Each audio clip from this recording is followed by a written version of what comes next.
إلهي لست للفردوس أهلا ولا أقوى على النار الجحيم فهب لي توبة واغفر ذنوبي فإنك غفير الذنب العظيم إلهي لست للفردوس أهلا ولا أقوى على نار الجحيم فهب لي توبة واغفر ذنوبي فإنك غفير الذنب العظيم. Assalamualaikum warahmatullahi wabarakatuh. Bismillahirrahmanirrahim. Alhamdulillahi rabbil alamin. Wabihi nasta'inu ala umurid dunya waddin. Na'udzu billahi min syururi anfusina wa min sayyiati a'malina. May yahdihillahu fala mudilla lahu wa may yudlilhu fala hadiyalah. Allahumma salli wa sallim wa barik ala sayyidina wa maulana Muhammadin wa ala alihi wa sahbihi ajma'in wa man tabi'ahu dahu ila yaumiddin wa alaina mahum bi rahmatika ya arhamar rahimin. Rabbi shrah li sadri wa yassir li amri wahlul 'uqdatam min lisani yafqahu qawli. Shaimin shaimat, mustami'in mustami'at yang dirahmati Allah Subhanahu wa taala. Salah satu hikmah kita diperintahkan untuk berpuasa adalah supaya kita merasakan bagaimana rasanya orang-orang yang kelaparan, sehingga timbul sifat sosial kita untuk berbagi, untuk membantu saudara-saudara kita yang kekurangan.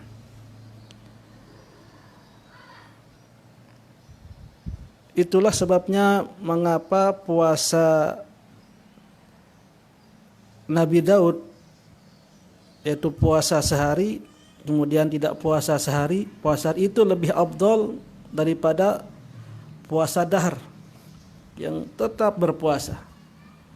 Karena kalau puasa dahar, puasa tiap hari, itu sudah tidak ada masyaqqah lagi. Puasa itu sudah merupakan kebiasaannya, sudah tidak merasa lapar. Akan tetapi jika sehari puasa, sehari tidak, sehari puasa, sehari tidak, maka masyaqqah berpuasa itu tetap ada. Maka orang yang berpuasa itu harus merasakan kelaparan. Kalau tidak merasa kelaparan, berarti tidak akan ada pelajaran yang bisa kita ambil dari sana. Karenanya untuk membuktikan apakah kita sudah memiliki jiwa sosial yang tinggi setelah berpuasa, maka langsung dipraktikkan dengan cara diwajibkan kita untuk berzakat fitrah. Itu alal aqal, itu minimal. Supaya tidak hanya konsep, tapi ini buktinya, wajib zakat.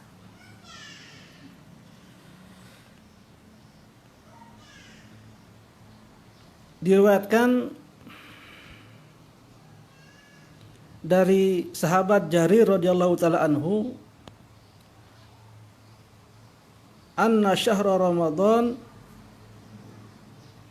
yu'allaqu bainas sama'i wal ardi la yurfa'u illa bi zakatil fitri. Bahwasanya bulan Ramadan itu amalan-amalannya baik puasa maupun qiyamnya tergantung di antara langit dan bumi, tidak akan diangkat kecuali dengan membayar zakat fitrah. Imam Ad-Daruqutni dan Baihaqi juga meriwayatkan dari Ibnu Abbas radhiyallahu taala anhuma, zakatul fitri tuhratun lis-shaimi. Zakat fitrah itu merupakan sebagai penyuci bagi orang yang puasa, minal lagwi warrafasi, dari lagu, hal-hal yang tidak ada manfaatnya yang dia kerjakan ketika dia sedang berpuasa. Unikane sendarak kena, entan kelampat sendarak manfaat, jalan lagu. Warrafas, rafas itu cumbu rayu. Mungkin ketika kita berpuasa ada ucapan tingkah laku yang menjurus sebagai untuk mencumbu rayu istri kita misalkan. Maka yang bisa mensucikan itu, yang mencucikan itu adalah sebagaimana yang diriwayatkan oleh Ibnu Abbas ini adalah zakat fitrah. Zakatul fitri tuhratun lis-shaimi minal lagwi warrafas wa tu'matul lil masakin, dan merupakan untuk makanan orang-orang yang fakir miskin. Man addaha qabla sholati fahiya zakatun makbulatun, barang siapa yang menunaikan zakat itu sebelum sholat Idul Fitri, maka itu adalah zakat yang diterima. Wa man addaha ba'da sholati, dan barang siapa yang menunaikannya setelah sholat, fahiya sadaqatun minas sadaqat, maka dia termasuk sedekah daripada sedekah-sedekah yang lain.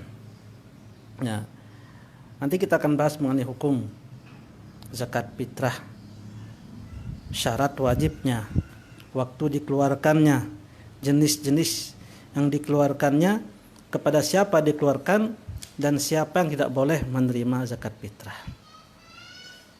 Ini menjadi penting untuk sahnya zakat fitrah itu sendiri.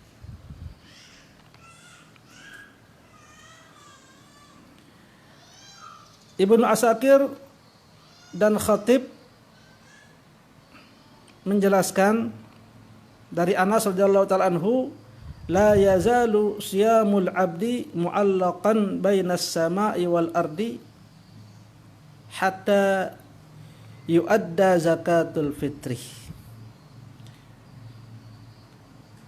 Puasa seorang hamba senantiasa tergantung di antara langit dan bumi sampai ditunaikan zakat fitrahnya. Maka itu penting sekali kita untuk berzakat fitrah. Itu dari segi motivasinya. Sekarang kita akan membahas zakat fitrah dari segi hukumnya, aturan-aturannya, kaedahnya. Karena banyak pertanyaan yang masuk mengenai zakat fitrah ini. Yang pertama, syarat wajib zakat fitrah itu ada 4. Yang pertama, Islam. Yang kedua, merdeka, bukan budak.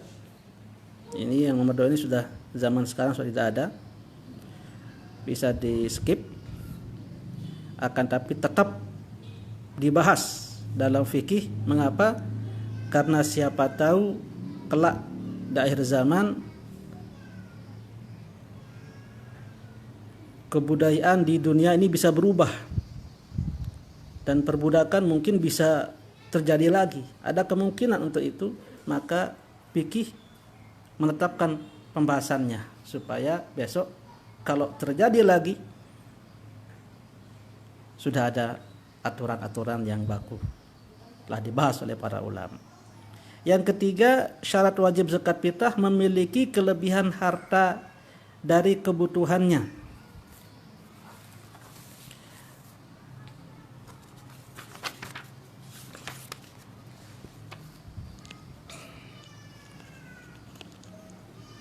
Iza wajada ma yuaddihi fil fitrati fadilan an qutihi wa quti man talzamuhu nafaqatuhu wa kiswatuhum lailatal idi wa yaumahu wa andainin wa maskanin wa abdin yahtajuhu. Jadi ada kelebihan hartanya dari bekalnya dan bekal orang-orang yang dia tanggung nafkahnya dan pakaiannya pada malam dan hari raya, dari hutangnya, dari tempat tinggalnya, dan dari juga hamba sahaya atau pembantu yang harus dia nafkahkan. Jika ada lebih dari situ, maka dia wajib membayar zakat. Kemudian yang keempat, syarat wajib zakat fitrah itu adalah mendapatkan waktu wajib, yaitu menggabungkan antara Ramadan dan Syawal. Misalkan ada orang yang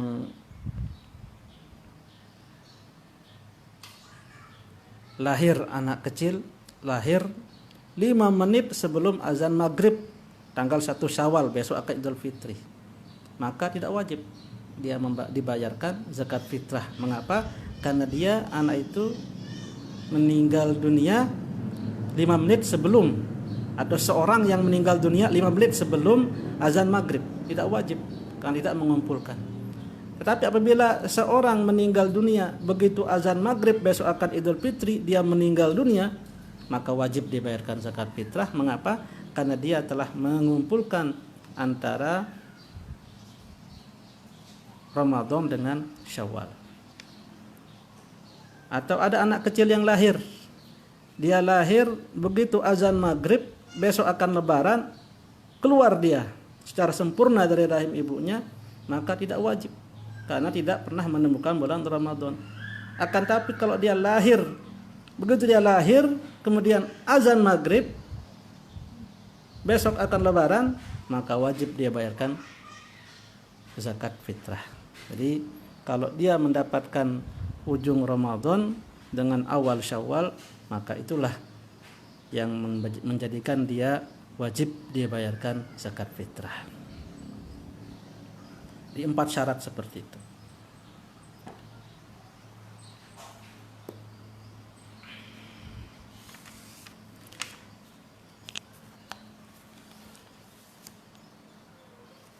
Selain seseorang itu wajib membayar zakat fitrah untuk dirinya sendiri, wajib juga dia membayarkan zakat orang-orang yang wajib dia nafkahkan, seperti zaujatin, istrinya. Walaupun sudah cerai, talak 1, talak 2, belum selesai iddahnya, maka wajib dikeluarkan zakat fitrahnya oleh suaminya. Karena seorang suami wajib menafkahkan istrinya yang sudah dia ceraikan sebelum habis masa iddahnya.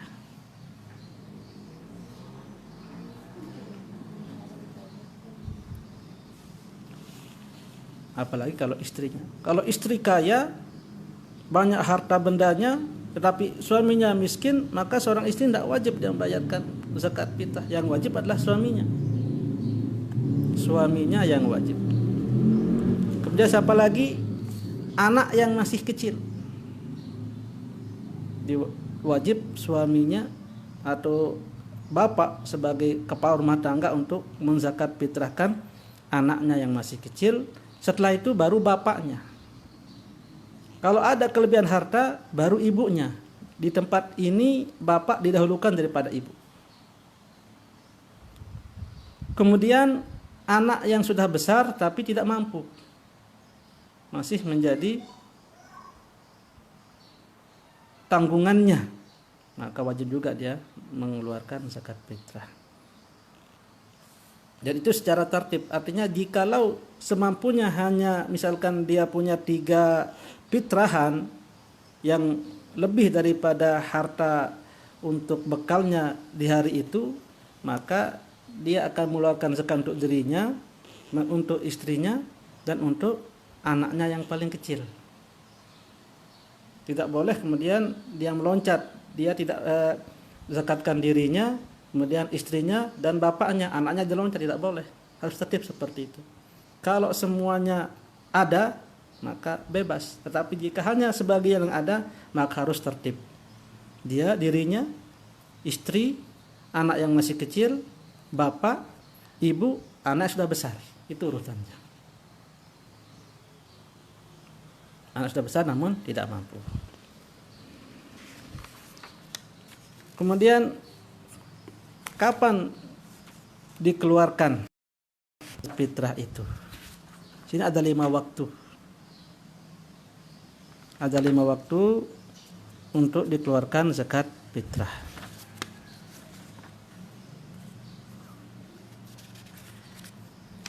Yang pertama, waktu wajib.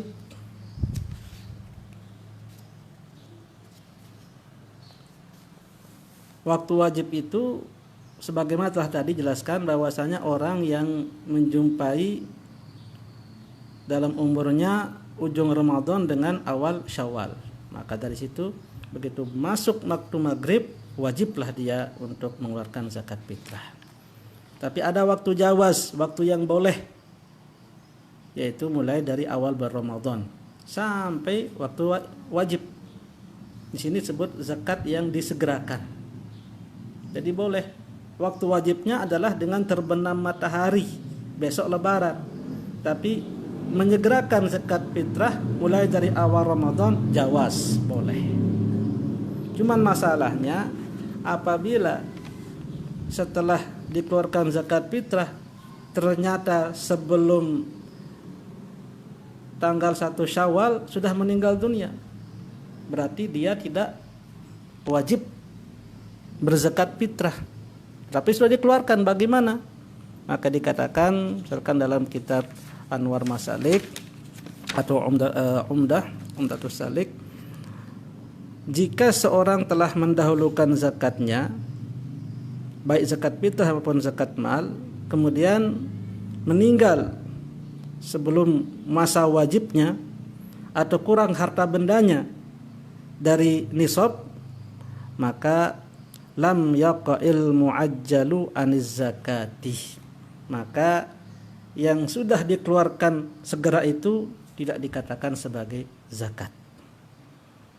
Kalau bukan zakat bagaimana? Wa yastarudduhu in bayyana annahu muajjal, maka dia boleh meminta kembali. Boleh dia minta kembali kepada orang yang dia berikan. Misalkan dia berikan zakat untuk bapaknya atau untuk ibunya, ternyata meninggal sebelum azan maghrib yang besoknya Lebaran, maka dia boleh meminta kembali, mana zakat yang kemarin saya berikan itu, zakat fitrah itu. Karena sudah pasti kalau zakat fitrah itu berarti muajjal kalau diberikan pada bulan Ramadan. Maka kalau diminta kembali ya harus dikembalikan. Cuma sisanya setengah, ya kembalikan setengah. Mana yang sisa? Dan sisanya yang sudah habis itu diganti dengan harganya. Diganti. Tetapi itu boleh. Akan tetapi lebih bagus lagi kalau dibiarkan sebagai sedekah. Kalau sudah meninggal, masa cuma 3 kilo, 2,5 kilo kemudian diminta kembali. Kalau memang bukan untuk zakat, maka itu untuk menjadi sedekah. Kemudian ada waktu fadilah, waktu yang afdal. Kapan waktu yang afdal kita keluarkan zakat fitrah? Setelah fajar di tanggal 1 Syawal itu, sebelum kita sholat Idul Fitri, setelah fajar memberikan orang fakir, orang miskin, itu yang waktu fadilah, waktu sak paling bagus, waktu sak paling solah tahu ya berzakat fitrah. Oleh fajar sampai sendikmat mulai sembahyang Idul Fitri. Kemudian arak waktu makruh. Kapan makruh? Kalau dikerjakan, dikeluarkan setelah sholat. Lupa misal atau di sugulan, mengingat sembahyang Idul Fitri tahun sugulan sampai terbenam matahari, ini makruh. Ada yang kelima, waktu yang tahrim, waktu haram. Kapan itu? Setelah terbenam matahari tanggal 1 Syawal, berarti sudah masuk tanggal 2 Syawal, maka haram atasnya tidak mengeluarkan zakat fitrah. Akan tapi tetap wajib. Tetap wajib dikeluarkan, tetapi hukum mengeluarkan zakat fitrah, menundanya sampai tanggal 2 Syawal itu haram. Kok bisa berkumpul antara haram dan wajib? Contohnya seperti orang puasa, orang sholat.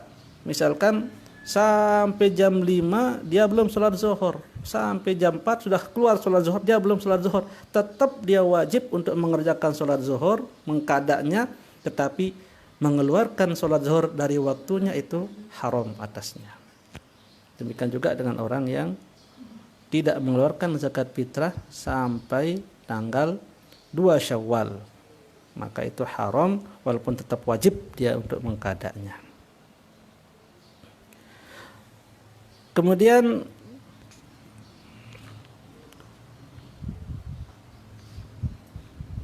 jenis dan kadar zakat fitrah. Ada pertanyaan mengenai kejelasan hukum mengeluarkan zakat fitrah kepada keluarga dekat dari saudara Muhammad Fawaid, misalkan anak kepada orang tua. Kita akan bahas nanti di akhir. Itu sudah ada insyaallah. Jenis dan kadar zakat fitrah. Yang pertama, zakat fitrah itu harus merupakan makanan pokok daerah tempat tinggalnya orang yang berzakat. Mana yang golib di sana, mana yang bisa digunakan.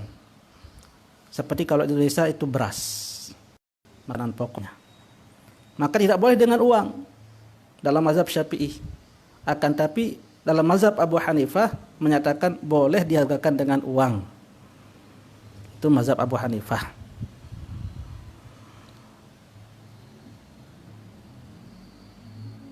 Yang kedua, harus sejenis, tidak boleh campur.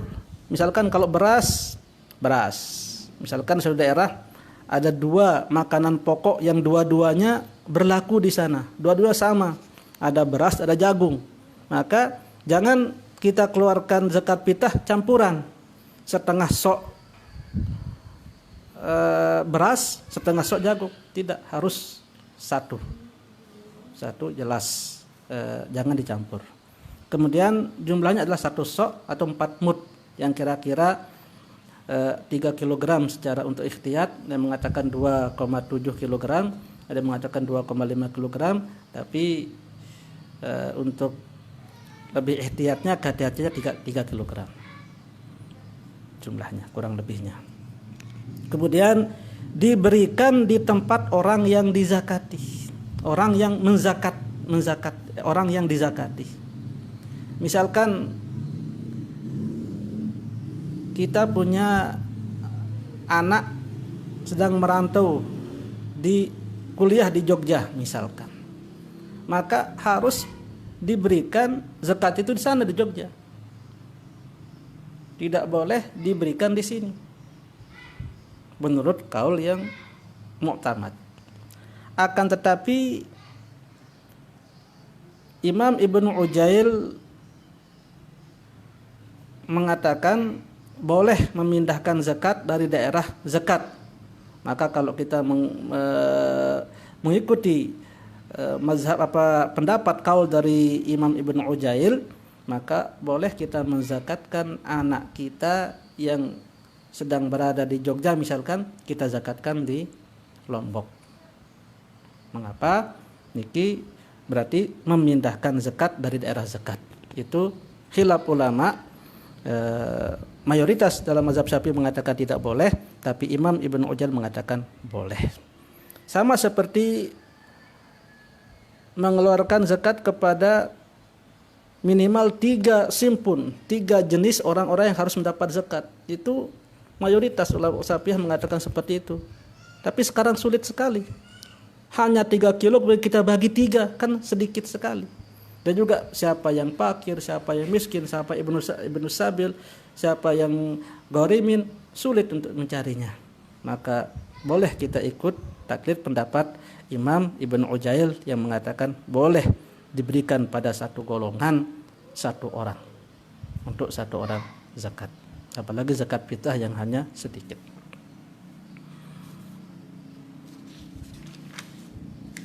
Kemudian syarat sah zakat.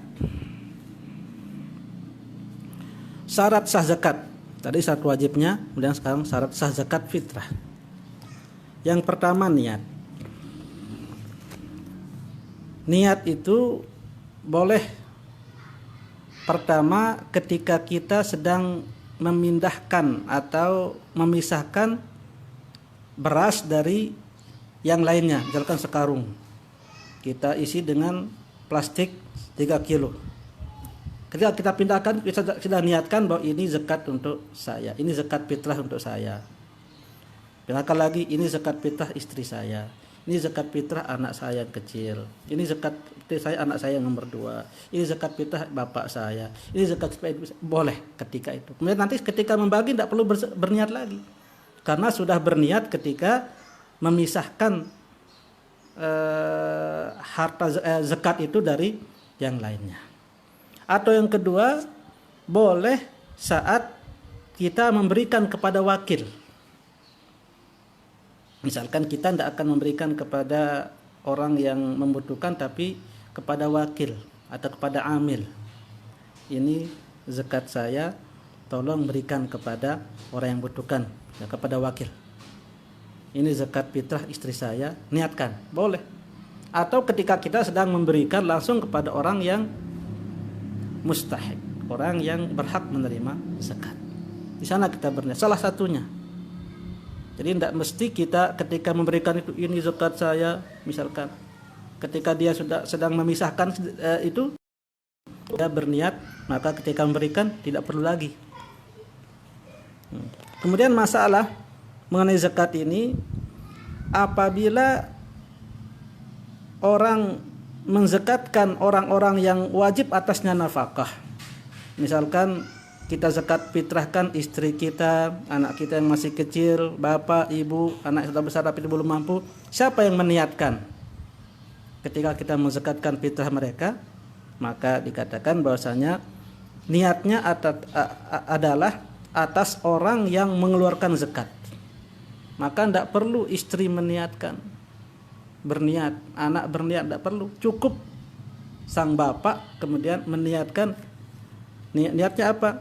Nawaitu an ukhrija zakatal fitri an nafsi, misalkan aku berniat mengeluarkan zakat fitrah untuk diriku ini.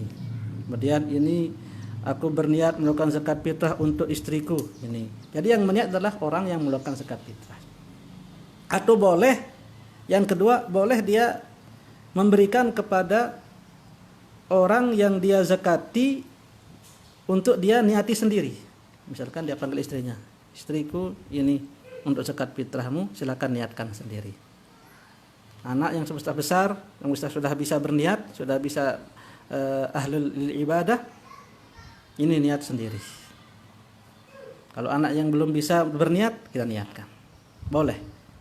Akan tetapi anak yang sudah tidak wajib nafkah atau orang yang tidak wajib kita nafkahkan, tidak boleh kita niatkan atau kita zakatkan tanpa izin dari orang tersebut. Misalkan anak kita yang sudah besar, yang punya pekerjaan, merantau di Malaysia, dia sudah kaya, sudah banyak pekerjaannya. Kemudian kita di sini tanpa ada sepengetahuan dari anak kita, tanpa ada izin dari dia, kemudian kita mengeluarkan zakat fitrah, tidak boleh, tidak sah. Karena dia wajib berniat sendiri. Kecuali kalau diizinkan, misalkan ditelepon, dia yang menyuruh, misalkan tolong Bapak zakatkan, keluarkan saya zakat fitrah di kampung halaman saya, maka menurut pendapat daripada Imam Ibnu Ujail tadi itu mengatakan boleh memindahkan zakat, maka dengan izinnya itu kemudian dia mengeluarkan zakat fitrah, maka menjadi hukumnya boleh.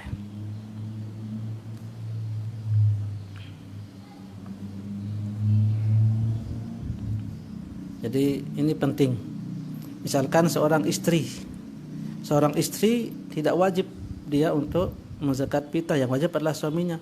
Kemudian tanpa sepengetahuan suami, dia mengambil, ada orang kebetulan minta zakat fitrah ke rumahnya, dia mengambil beras, dia kemudian meniatkan ini zakat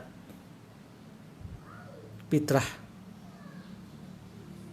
maka untuk suami saya, ini zakat fitrah suami saya, tidak sah. Karena seorang istri tidak wajib menafkahkan suaminya, yang berniat adalah suaminya, kecuali kalau dia mendapat izin dari suaminya. Tolong nanti kalau engkau saja yang berikan, yang bagikan, boleh. Jadi penting. Kemudian syarat sah yang kedua adalah dikeluarkan kepada orang-orang yang berhak menerima zakat.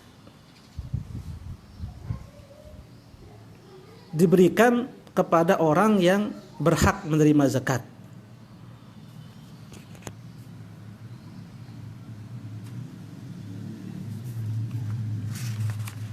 Siapa itu? Dalam Al-Quran surat Taubah ayat 60 dijelaskan, ini umum baik zakat fitrah maupun zakat mal. A'udzubillahi minasyaitonirrajim. Innamas shadaqatu lil fuqara'i wal masakini wal 'amilina 'alaiha wal mu'allafati qulubuhum wa fir riqabi wal gharimina wa fi sabilillahi wa ibnis sabil. Jadi ada 8. Ada 8, salah satu dari 8 ini kita berikan. Kalau selain dari 8 ini berarti tidak sah. Pertama, orang fakir. Orang fakir itu adalah orang yang tidak memiliki harta dan juga tidak punya pekerjaan. Atau dia punya pekerjaan, punya harta, tetapi kurang dari setengah kebutuhan hidupnya. Misalkan dia punya pekerjaan sehari-hari dapat uang 20.000, tetapi kebutuhannya adalah 100.000 per hari, kurang dari 50.000, itu namanya fakir. Tetapi jika kebutuhannya adalah 100.000 dan dia punya penghasilan kurang 100.000 namun lebih dari setengah, itu namanya miskin. Itu yang kedua, fakir. Kemudian yang kedua, miskin. Yang ketiga, al-amil, orang yang menjadi amil seperti basnas. Pemerintah telah menunjuk amil zakat, maka dia yang membagi zakat boleh mengambil bagian dari zakat untuk mereka dari zakat, namanya amil. Kemudian wal amilina 'alaiha wal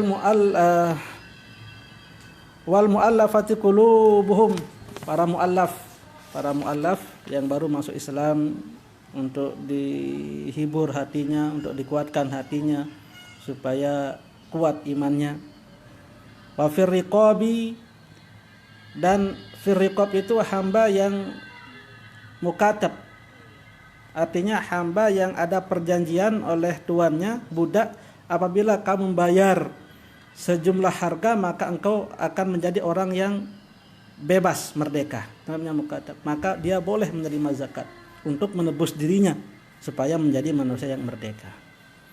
Wal gharimin, kemudian orang yang punya hutang.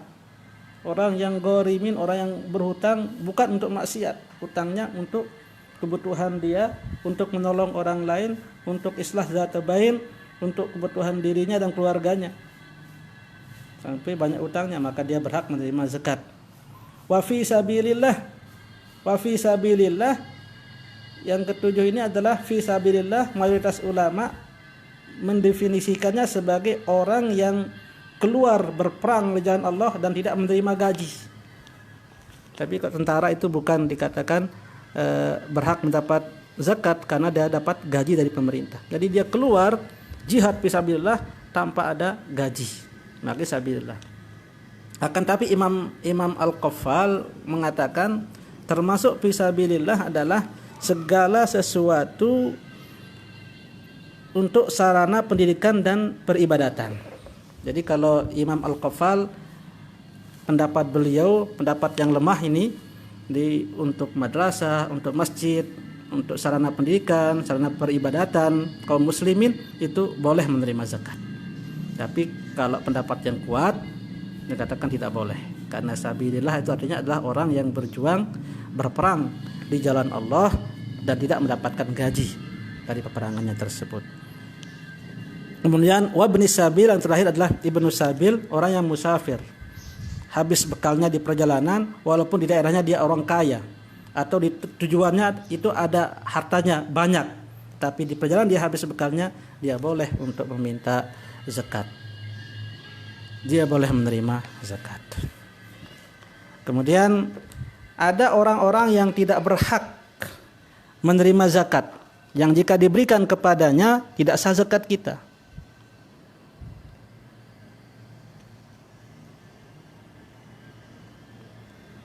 Yang pertama, orang kafir, orang murtad. Maka tidak boleh kita berikan zakat kita kepada orang kafir, tidak sah. Kalau mau bantu sesama manusia boleh, tapi jangan zakat. Jangan atas nama zakat.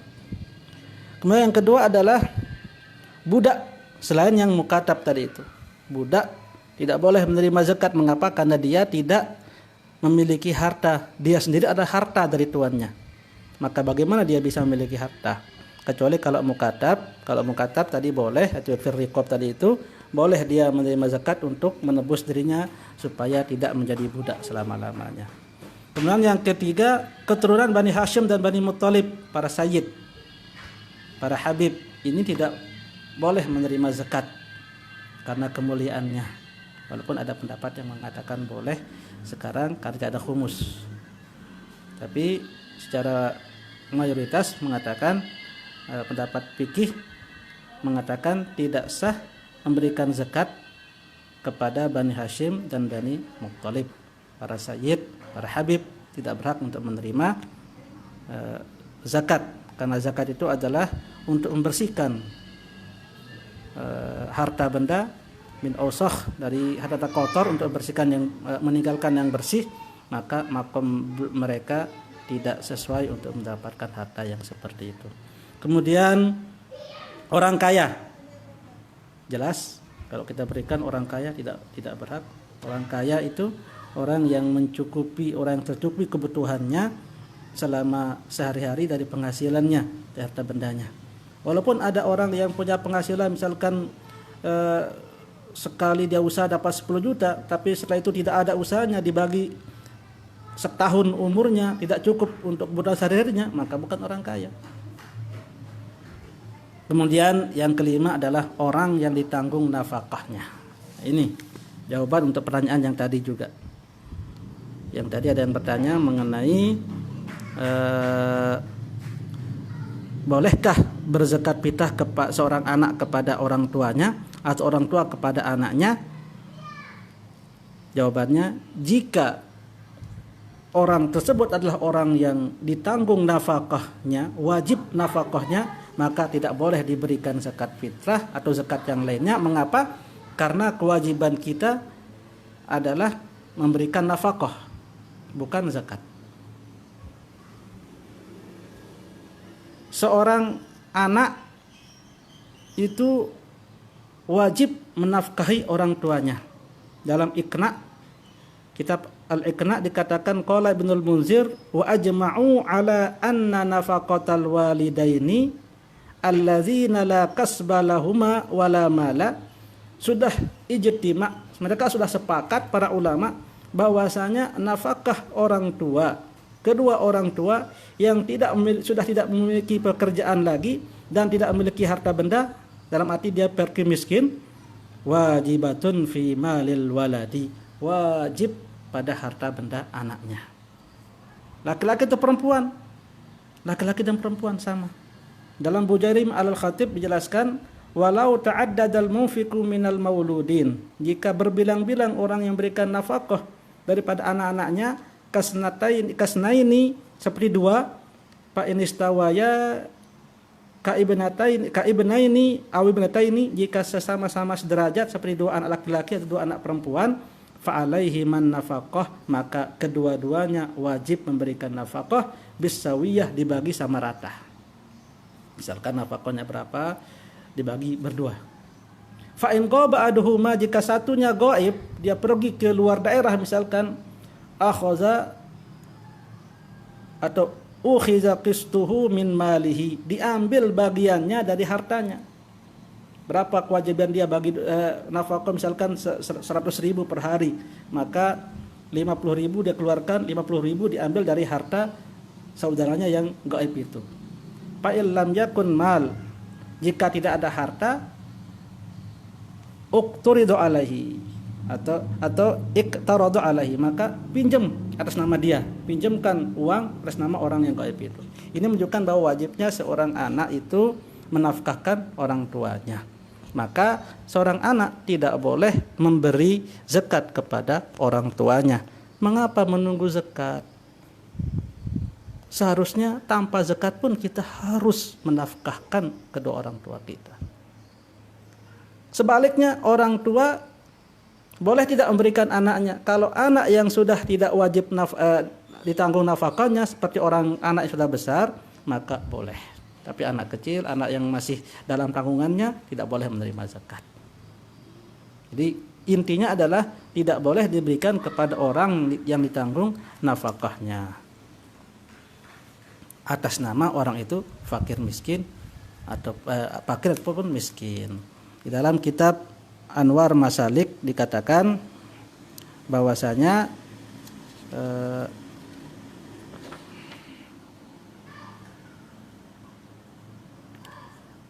akan tapi atas nama gharim boleh. Atas nama gharim, orang yang berhutang. Jadi biasanya orang tua itu sudah